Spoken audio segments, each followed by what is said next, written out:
Hey everybody, it's Stock Picks by Tim here, and I've got 5 stocks for you to look into over this weekend, and I'm also going to drizzle in a couple of extras, couple of worthy mentions. Now first off, I want to talk about Disney, or DIS.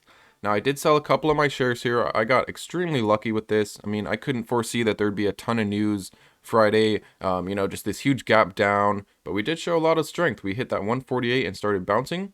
But as you guys know, as some of you may know, I did sell 14 shares right around this point here. I had 2 left, sold a couple more, decided to just exit my position and potentially buy in at a better price. I wanted the cash. I saw better opportunities, better upside potential than in Disney, and that's what I did. I got out, but this was complete luck. I couldn't foresee these random articles, just a barrage of articles just pushing Disney down. We had the downgrade from Guggenheim, and just like so many articles covered this, it just pushed this down. We had that huge gap down. To me, it was clearly just the big push of all these negative articles. And when I saw this, it was right around here. It was right around 50, so I want 150. So I wanted to wait. I'm going to wait on this one next week, see if we can come down a little bit more. Otherwise, if we just trade sideways, I may buy a couple of shares of Disney. I think at its price, it's at least worth an average in. We did come down to about 148.50, so I will be watching this, but if we don't run up, if we just stay sideways next week, I'll likely be starting a position again in Disney.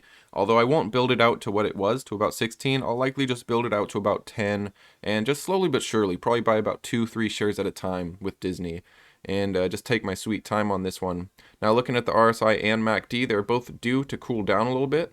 All right, we went a little too far too fast in my opinion with this one, so look for Disney to come under 150. I think under 150 it's definitely worth an average in, definitely worth starting a position if you don't have one yet, or just adding to a position. Let's get into the next one here.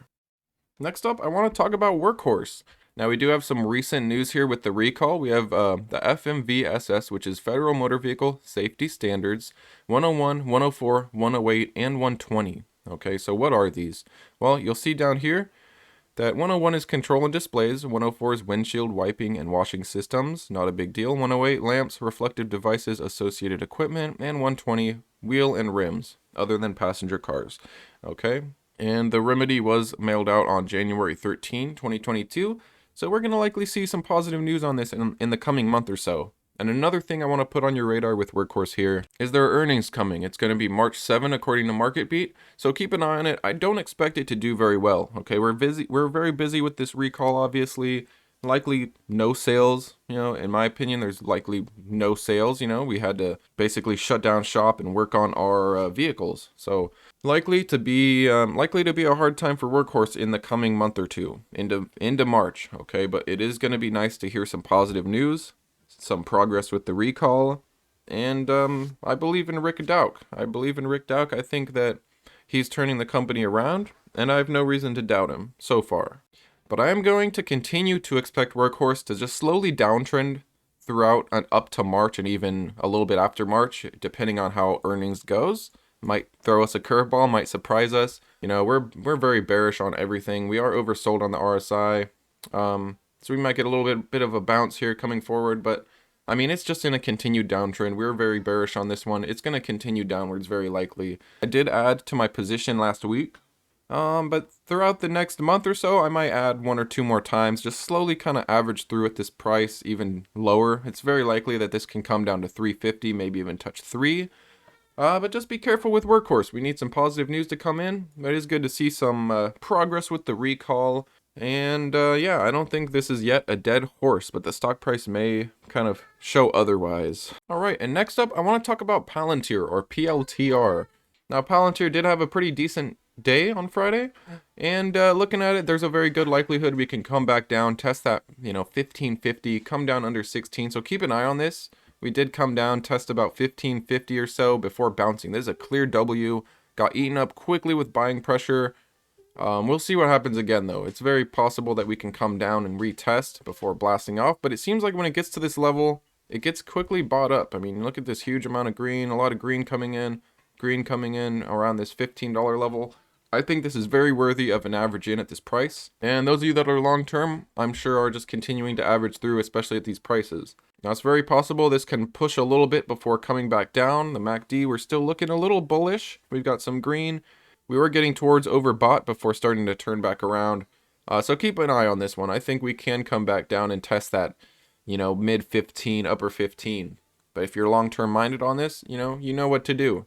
Although looking at the candles, we are bullish on the candles. We are over that 21 day. We will see where it goes, however. I am long on Palantir, and this is definitely one that I will be adding to my position at this price, or even lower.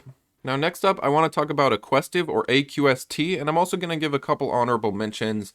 So looking at AQST, we had a nice bounce off of oversold on the RSI. MACD is curling, and the candles are trying to work their way over that 21 day, still bearish though. But look for this one in this zone. If it breaks under 315, it's likely that it can come down. This is our support here. See there, it bounced off it before. Although if it does test it and doesn't bounce, it's very likely we'll come down further. But I don't expect that. We're getting closer and closer to that FDA trial. Now, this gap down here was the FDA delaying the trial. Okay. Now this is in a zone that I like to accumulate. I like to sell up here, and it's done this before. It came up here before.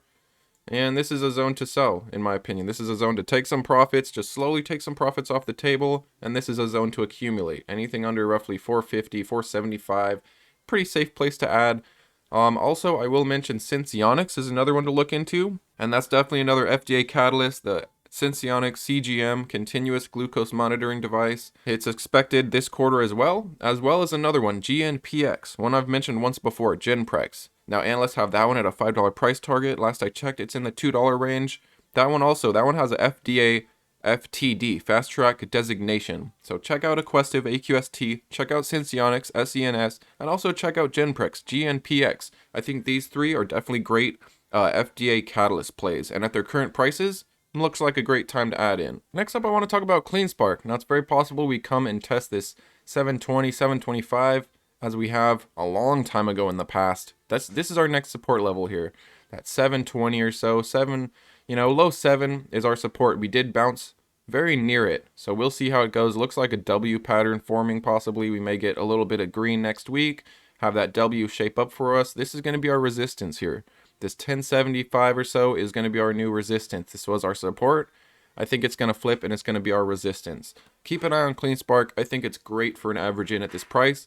And this is one of my conviction plays. This is one of my Bitcoin miners that I like, and I will continue to add in. Bitcoin has been kind of struggling the last couple of weeks, so this is one reason this has come down. Also, their earnings, they had no progress with the microgrid, so a lot of people that were looking at this as a microgrid slash Bitcoin play, a lot of those people got out.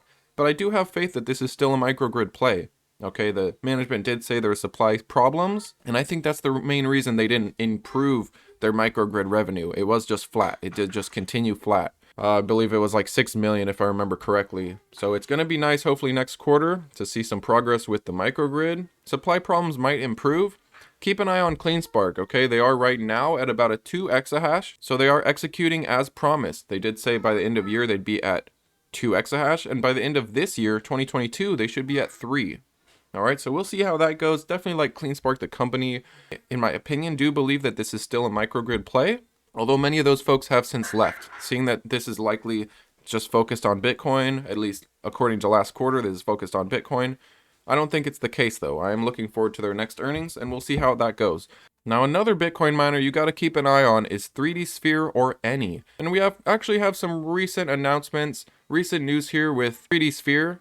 So I did show you guys this. They're Form 4s, working on registration statements, getting the merger going here. And now here's recently. This was just a couple days ago. Let's check it out. So this just gives you some details on the merger. It tells us, of course, that there will be a little dilution. We already knew this. They explain why they're doing that 1-to-5 reverse split. So I'll leave you guys a link below for this. Read up on it though. I did read through this. Seems like good things, typical merger stuff. They are planning to do that 1-to-5 reverse split for NASDAQ compliance, okay? And as we know, there was going to be some dilution, so this is nothing surprising. Nothing really surprising here. We do have some progress here with Gryphon deploying more Bitcoin miners. Right now they're at 2,400, additional 600 coming. This is the recent 600 monthly order, and we already knew about this, so that's great. Great to see progress being made with the merger. And we'll see if it happens this quarter. Okay, we might get a little bit of hype into this one. Definitely another Bitcoin miner to check out. They've got a good executive team. We've got Rob Chang from Riot Blockchain. And yeah, don't sleep on Gryphon. I think at its current price, it's also a great place to start averaging in. But that is basically all I got for you guys. Check out the links below if you want to read up on these. I've also got links for a bunch of Bitcoin rewards, free stocks. Check it all out and consider hitting the like and subscribe. I put out videos every single day. And that's basically it, guys. Thanks so much and peace.